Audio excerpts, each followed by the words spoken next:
السلام علیکم دوستوں، آج ہم ایک ایسی موضوع پر بات کرنے جا رہے ہیں جو کہ بہت اہم اور بہت ہی ضروری ہے۔ اس کو سمجھنا بہت ہی ایک الگ ہی لطف دے گا۔ قرآن پاک میں اللہ تعالیٰ فرماتا ہے کہ ان اللہ و ملائکتہ یصلون علی النبی۔ آپ لوگ توجہ دینا ہر ایک الفاظ پہ۔ ان اللہ، بے شک اللہ، و ملائکتہ اور اس کے فرشتے، یصلون علی النبی، حضور پر درود بھیجتے ہیں۔ کون بھیجتا ہے؟ اللہ اور اللہ کے فرشتے۔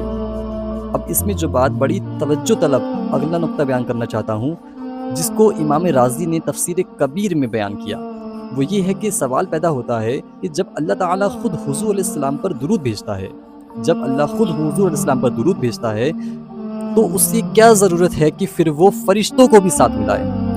جب اللہ خود درود بھیج رہا ہے تو فرشتوں کو ساتھ کیوں ملائے؟ کیا اس کا اپنا درود کافی نہیں؟ حضور علیہ السلام کو تو اللہ ہی کا درود کافی ہے۔ آقا ہمارے درود کے محتاج نہیں۔ جن پر درود ہر وقت خود مولا بھیجتا ہے، انہیں کسی اور کی کیا محتاجی ہے؟ تو پھر فرشتوں کو ساتھ کیوں ملایا؟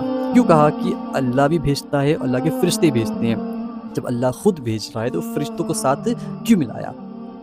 اس کا جواب لکھا ہے، بڑا خوبصورت جواب لکھا ہے۔ اس کا جواب ہے کہ تاکہ فرشتوں کو شرف ملے، فرشتوں کو شرف ملے، ان کو عزت ملے۔ سبحان اللہ۔ جب اللہ خود حضور پر درود بھیجتا ہے تو حضور کی عزت بڑھتی ہے، حضور کی عزت اور اضافہ کرتی ہے۔ لیکن جب فرشتے اور مخلوقات حضور پر درود بھیجتے ہیں تو اس سے حضور کو نہیں، درود بھیجنے والے کو عزت ملتی ہے۔ ہم محتاج ہیں عزت کے۔ ہمارے درود سے حضور کی شان بلند نہیں ہوتی، درود بھیجنے سے ہماری اپنی شان بلند ہوتی ہے۔ سبحان اللہ۔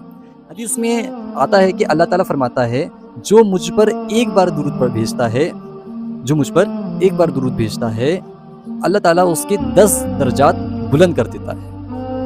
جو مجھ پر ایک بار درود بھیجتا ہے، اللہ تعالیٰ اس کے 10 درجات بلند کر دیتا ہے۔ تو شان کس کی بڑھ رہی ہے؟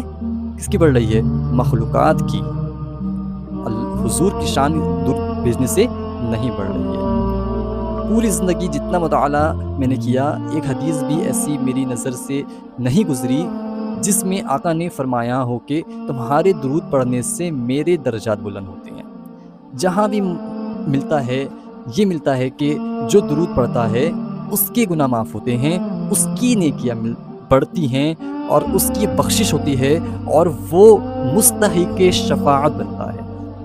ہمیں یہ حکم دیا گیا کہ یا ایھا الذین آمنوا صلوا علیہ وسلموا تسلیما، کہ اے ایمان والو تم بھی حضور پر خوب درود و سلام بھیجو۔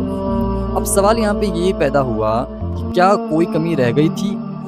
جب اللہ خود درود بھیج رہا ہے، اللہ کے فرشتے بھی درود بھیج رہے ہیں، تو کیا کوئی کمی رہ گئی تھی؟ نہیں۔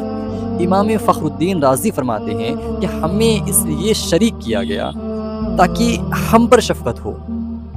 یہ ہم پر اللہ اور اس کے رسول کی شفقت ہے تاکہ ہم درود پڑھیں اور اس کی برکتیں ہمیں عطا ہوں۔ اللہ نے چاہا کہ محبوب کی امت کو حضور کی خدمت اور نوکری کا موقع ملے۔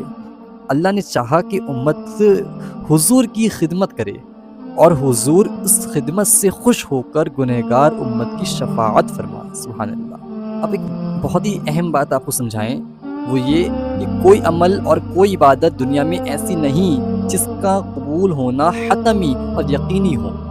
آپ عمر بھر نماز پڑھیں، حج کریں، زکوٰۃ دیں، اللہ مالک ہے، چاہے قبول کریں یا نہ کریں۔ روزے داروں کے بارے میں تو فرماتا ہے کہ بہت سے ایسے ہیں جنہیں بھوک اور پیاس کے سوا کچھ نہیں ملتا۔ عبادت ذن القبول ہے، یعنی قبولیت کا امکان ہے، لیکن ایک عمل درود و سلام ایسا ہے جو کبھی رد نہیں ہوتا، وہ قطعۃ القبول ہے۔ ادھر پڑھنے والے نے درود پڑھا، اسی لمحے وہ قبول ہو گیا۔ سبحان اللہ۔ اب یہاں پر ایک کوشچن اور کریٹ ہوتا ہے، بڑا ہی اہم کوشچن کریٹ ہوتا ہے کہ درود رد کیوں نہیں ہوتا؟ دیکھیے، درود اس لیے رد نہیں ہوتا کیونکہ اس کا عامل یعنی کرنے والا خود خدا ہے۔ کیا مطلب؟ سمجھیں۔ دیکھیے، درود کیا ہے؟ ہم لوگ پڑھتے ہیں اللہم صلی علی سیدنا محمد، یعنی اے اللہ تو حضور پر درود بھیج۔ کیا کہتے ہیں ہم لوگ؟ اے اللہ تو حضور پر درود بھیج۔ جب آپ یہ کہتے ہیں تو آپ وہی کام کر رہے ہیں جو اللہ خود کر رہا ہے۔ ایک بڑی لطیف بات یہ ہے کہ اللہ نے حکم دیا صلو علیہ، اللہ کیا فرماتا ہے؟ صلو علیہ، کہ تم درود بھیجو۔ ہمارے لیے کہا کہ تم درود بھیجو، لیکن جب ہم درود پڑھتے ہیں تو ہم کہتے ہیں کہ اللہم صلی علی، کہ اے اللہ تو بھیج۔ اللہ فرما رہا ہے تم درود بھیجو، اور جب ہم درود پڑھتے ہیں تو ہم لوگ پڑھتے ہیں اللہم صلی علی، کہ اے اللہ تو بھیج۔ اس کی کیا حکمت ہے؟ اس کی حکمت یہ ہے کہ اللہ فرماتا ہے کہ بندے تو جتنا بھی نیک بن جائے، عیب اور گناہ سے پاک نہیں ہو سکتا جبکہ میرا محبوب طاہر و مطہر ہے، درود بھی طاہر و مطہر ہے۔ تو تمہاری زبان اس قابل نہیں کہ تم خود درود بھیجو، اس لیے تم مجھ سے کہو کہ میں بھیجوں، پڑھوں گا میں ہی، مگر ثواب تمہارا بن جائے گا۔ ہم کیا جانیں ان کی شان کیا ہے، ان کا مقام کیا ہے؟ ممکن ہے ہم اپنی طرف سے تعریف کریں اور وہ ان کی شان کے منافی ہو جائے، اس لیے ہم عرض کرتے ہیں باری تعالی ہماری طرف سے تو ہی درود بھیج، چونکہ وہ درود اللہ کا ہوتا ہے، اس لیے وہ کبھی رد نہیں ہوتا۔ سبحان اللہ۔